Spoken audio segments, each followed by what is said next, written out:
Watanzania wamejitokeza baada ya malalamiko ya miaka mingi tangu 1992, tangu mwaka 1992 Watanzania wanahitaji katiba mpya.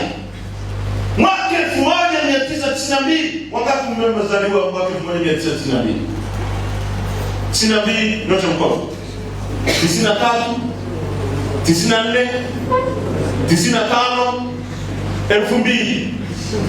Watu 2000 nyosha mkono. Mliozaliwa mwaka 2000. Sasa hebu fikiria, yeye mmezaliwa watu wakiwa na demand hiyo miaka 8 iliyopita. Leo mna miaka 26.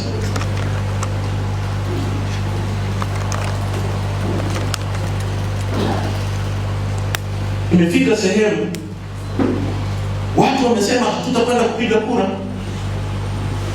Wamedemonstrate siku ya kupiga kura. Innocent civilians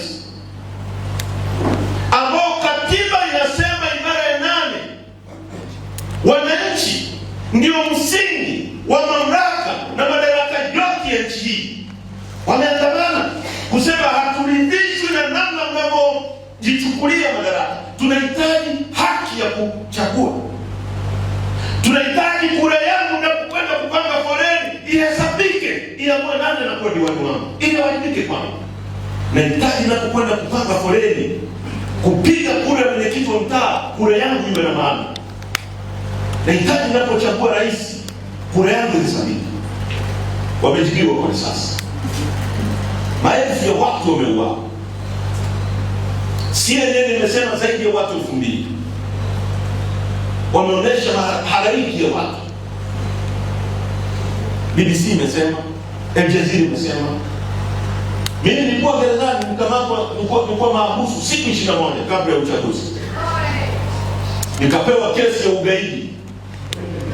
Kwamba naambiwa mimi nimechoma vituo vya mwendo kasi, si nini. Wakati niko mahabusu eti natoka naenda kuchoma vituo vya mwendo kasi. Fikiria kumjinga watu wangu. Fikiria.